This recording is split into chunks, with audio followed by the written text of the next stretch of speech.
What's up guys, my name is Ryan Shirley and I spent the last few summers exploring Europe's Nordic countries and I want to show you my favorite places, so here's my Nordics top 25.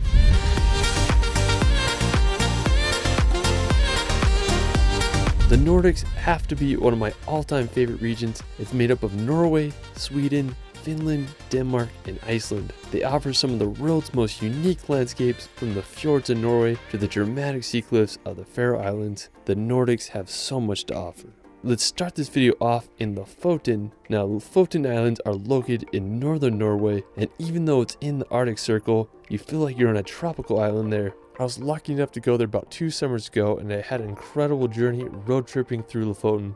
Our first pit stop was at this fishing village called Henningsfjord to see the world's most scenic football field. When we got there, we sadly didn't have a soccer ball, but we had a good time playing on the field and enjoying the incredible views of Henningsfjord. We kept on driving and made it to the iconic town of Rain. Now when you think of Norway, this is it. It has those red houses surrounded by massive sea mountains. In my opinion, I'd have to say that Rain is the most beautiful town in Lofoten. When I was planning my road trip to Norway, I remember seeing pictures of this place and I just couldn't believe it existed. The Lofoten Islands look amazing during the summertime, and they look just as magical during the winter. Now, the snow-covered peaks contrasted with the ocean create a one-of-a-kind scenery. Now, while it's still cold there, thanks to the ocean's Gulf Stream, Lofoten has a much more mild climate compared to other places in the world with the same latitude. If you do go to Lofoten, I just recommend you make a road trip across all the islands. On the drive, you'll experience some of the most incredible landscapes, such as the pointy peak near Ramberg or the small fishing village of Hamnøy. I mean, every turn is going to take your breath away. After exploring the Lofoten Islands, we're going to visit the nearby Stettin Mountain. Now, special thanks to my friend Simon Breck for providing his footage. He has some of the best van vlogs of him and his girlfriend road tripping across Norway. I'll leave a link to his channel in the description below. Stettin is the national mountain of Norway with an elevation of 1,392 meters. It's just unbelievable how pointed and jagged it is. I've never seen anything like it before. Now, while we're still in northern Norway, we're going to head up to the island of Senja. Senja is Norway's second largest island. To get there, I flew into Tromsø, Norway, and then rented a car and made the 3-hour drive there. The reason I wanted to go to Senja was because I wanted to hike to Segla. I drove to this town called Fjordard, and I got to the base of the hike. It was a surprisingly difficult hike, but eventually I made it to the top, and I was just baffled by the view. The rock formation rose hundreds of meters out of the ocean. It was just like nothing I've ever seen before. Now, I was just having an amazing time, and I decided I wanted to spend the night on top of the mountain so I could see the northern lights. All I had was a blanket, and I used my camera bag as a pillar, so I found this little mossy cliff ledge and I set up camp there and waited for the northern lights to show up. Around 11 p.m. I woke up to the aurora borealis above my head. I couldn't believe what I was seeing. They moved surprisingly fast, like snakes in the Arctic sky. And seeing those lights made me feel like a kid again, and it will forever be one of the most special nights of my life. Some nights you don't need to fall asleep to start dreaming. After experiencing northern Norway, we're going to head over to Iceland to witness the land of fire and ice. I have to say that Iceland is home to some of the world's most unique landscapes. From volcanic craters to a blue lagoon, the country just has so much to offer. I went to Iceland a few years ago and I was just blown away by the country. One of my favorite places was Reynisfjara Beach. It's this black sand beach that's about a 2-hour drive from Reykjavik. What I really loved about the beach is the basalt sea stacks in the ocean. It makes you wonder how the Vikings must have felt when they washed up on the Icelandic shores. After Reynisfjara, you can check out Skogafoss waterfall. It's one of the most impressive waterfalls in Iceland with a drop of over 60 meters. You can also drive an hour east on the Ring Road and visit one of the most scenic canyons in Iceland. I'm not even going to try to pronounce it, but it looks like something straight out of a fantasy movie. Don't be surprised if you see a troll walking around there. If you drive another 3 hours down the Ring Road, you'll reach Stokesnes. It's such a dramatic view with the black sand and the mountain in the background. On the other side of Iceland, you can visit Kirkjufellsfoss. It's this uniquely shaped mountain that looks like Gandalf's hat. There's a waterfall nearby and it makes for an incredible shot. If you go in the wintertime, you might just get lucky and see the aurora borealis. There's just so much to see in Iceland, and I hope everyone can see it at least once in their life. After exploring Iceland, we're going to head over to the Faroe Islands, located right between Norway and Iceland in the Atlantic Ocean. The archipelago is made up of 18 volcanic islands. Now, special thanks to my friend Ellis Van Jason for providing me this footage. He's one of the best FPV pilots in the world. I'll link his Faroe Islands video in the description. It's gonna blow your mind. Now, I have to say that the Faroes are home to some of the world's most dramatic landscapes, from the sheer sea cliffs to waterfalls straight into the ocean. The Faroes have so much to offer. One of the most scenic places in the Faroe Islands is the Mulafusur waterfall that's located on Vagar Island, and the water falls over 100 feet down to the ocean below.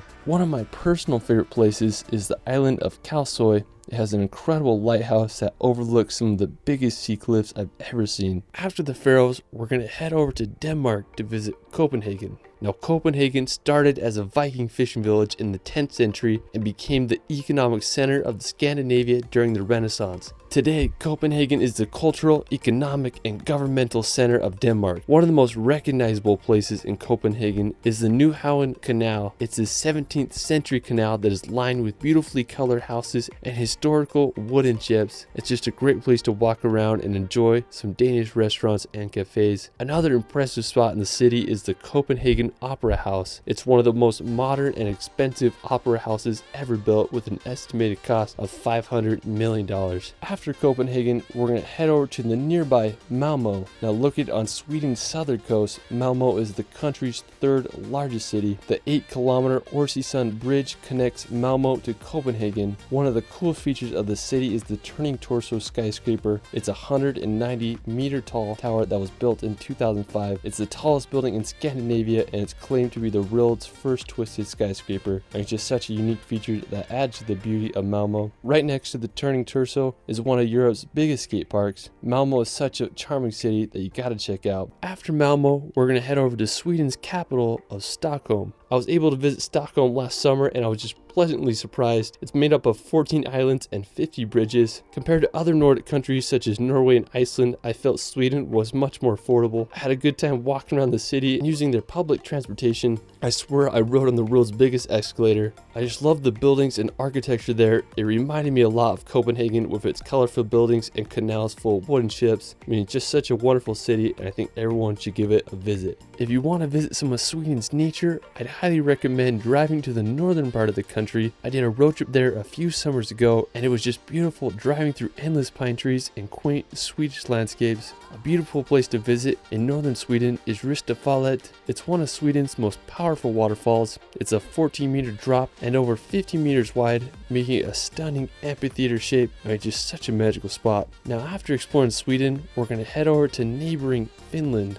Now, for the past 3 years, Finland has been ranked the happiest country in the world, thanks to its wonderful healthcare, education, and obviously its beautiful scenery. On the same note, the capital of Finland, Helsinki, has been ranked the happiest and most livable city in the world. Now, Helsinki is one of the northernmost metropolitan areas. The whole city just has a great vibe to it. I mean, I would love to spend Christmas there. Now, if you want to venture out of Helsinki, you can take a ferry across the Baltic Sea to visit Tallinn, Estonia, or you can even head over to St. Petersburg, Russia. If you want to see some of Finland's nature, you can head up north to visit Lapland. Now, Lapland is Finland's northernmost region, and it borders Russia, Sweden, and Norway. In the winter months, Lapland becomes a frozen wonderland that looks like something straight out of a Disney movie. Now, if you can handle the cold, Lapland may be one of the best places in the world to see the northern lights. The northern lights are abundant throughout the cold winter months. It can get up to negative 50 degrees Celsius in the winters, so make sure you bundle up. One thing I love about Lapland is the snow-covered trees.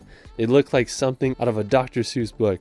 The capital of Lapland is the Arctic city of Rovaniemi. Now, located about 4 miles south of the Arctic Circle, Rovaniemi is the largest city in all of Europe by land area. It's considered to be the official hometown of Santa Claus. I can't think of a better place to visit during Christmas time. It's just such a cool remote city. Now, after Finland, we're going to head back to Norway to visit the capital of Oslo. Located on Norway's southern coast at the start of the Oslo fjord, Oslo was founded at the end of the Viking Age during the 11th century. Today, Oslo is one of Europe's fastest growing cities. I love all the modern buildings and museums throughout the city. The Oslo Opera House is an impressive piece of architecture that resembles an iceberg. It was completed in 2007 and features slanted marble and granite slates that slide down to the water. After Oslo, we're going to head over to Lisebotn to drive down Norway's craziest road. Now, Lisebotn is a small village that's about a 6-hour drive from Oslo. Now, what I think is so scenic about Lisebotn is the road that leads down to it. It consists of 27 hairpin turns that descend down the fjord to the village below. When you're at the bottom, you're going to be amazed by the surrounding walls of the fjord. If you're down for a hike, you can trek 12 kilometers to Gjerabotn, which is this famous for its rock wedge between two cliff walls. Looks a little sketch to me, but hey, I'd send it.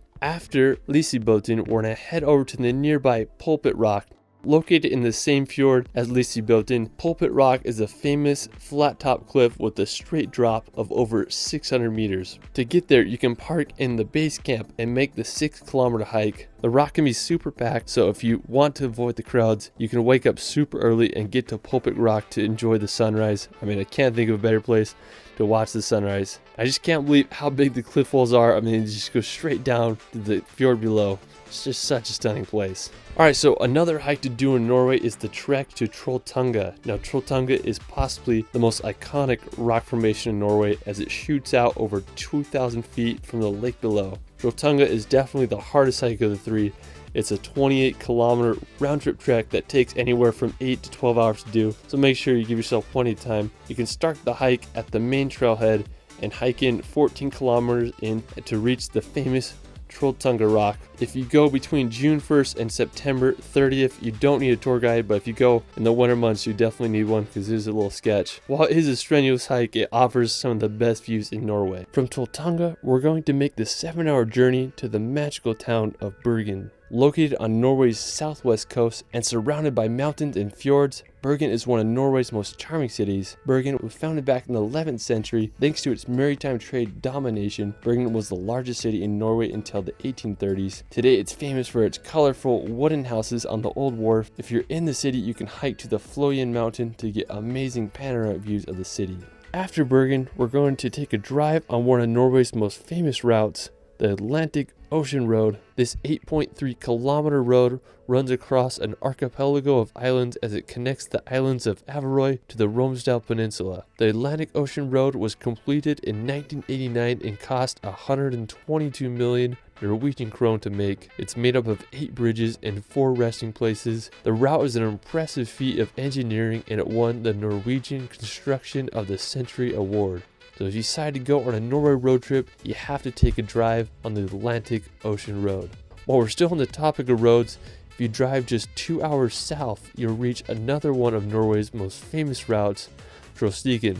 Now, Trollstigen, or the Troll's Path, is a serpentine road that makes over 11 hairpin turns as it descends on a 10% decline to the valley below. Trollstigen has 2 powerful waterfalls that pass through the road. The Stigfossen waterfall has a total height of 240 meters. I mean, that's just freaking huge. Another really cool place in the area is Trollveggen, or the Troll's Wall. It's Europe's tallest vertical overhanging rock face at about 3,600 feet high. I mean, just unbelievable. Alright, after Trollstigen, you can make the 2-hour drive south to visit the Geiranger Fjord. Now, Geiranger Fjord is one of Norway's most popular destinations. The fjord is over 260 meters deep and is surrounded by massive mountains that are over 1,600 meters high. There are many viewpoints to get the best perspective of the fjord. One of the most spectacular features of Geiranger Fjord is the Seven Sisters waterfall. The waterfall consists of 7 separate streams that descend 410 meters to the water below. The best way to see the fjord is by boat. You can take a cruise ship or a 1-hour ferry of Geiranger to Helisilt for about $35. This is by far the best way to witness the waterfalls and majesty of the fjord. Another amazing nearby destination is Lovatnet. The lake is about a 2-hour drive from Geiranger. Now, Lovatnet is home to some of the most beautiful lake water. It has a unique turquoise hue with incredible backdrop of the mountains. While Lovatnet is stunningly beautiful, the area has had its fair share of tragedies over the last few centuries. In 1905, a massive rock from the Rumnefjell mountain came loose and fell 500 meters where it hit the water, and it caused a 40-meter tidal wave that wiped out a small village completely off the map and killed many others. Despite the tragic history, Lovatnet is a place you gotta visit. It's hard to beat the beauty of this Norwegian lake. After Lovatnet, we're going to make the 3-hour drive to Älesund. Alesund is one of Norway's most prominent fishing towns, built on a uniquely shaped archipelago. Similar to Bergen, it's home to beautifully colored buildings perched right up against the ocean. To get one of the best views of the city, you can go to the By Rampen viewpoint or Mount Axla lookouts. Both will give you incredible panoramic views of the fjords and archipelago. If you go to Alesund during the winter months, you might get lucky and witness the stunning aurora borealis as it dances across the Norwegian sky. Well, that is it from my Nordics top 25. Let me know where your favorite place in the Nordics is in the comments below. I also started a relaxation channel where I post hour-long films with calm music to bring some peace and nature in your life. You can find me on TikTok and Instagram at shirley.films. It's Ryan, and we will see you later.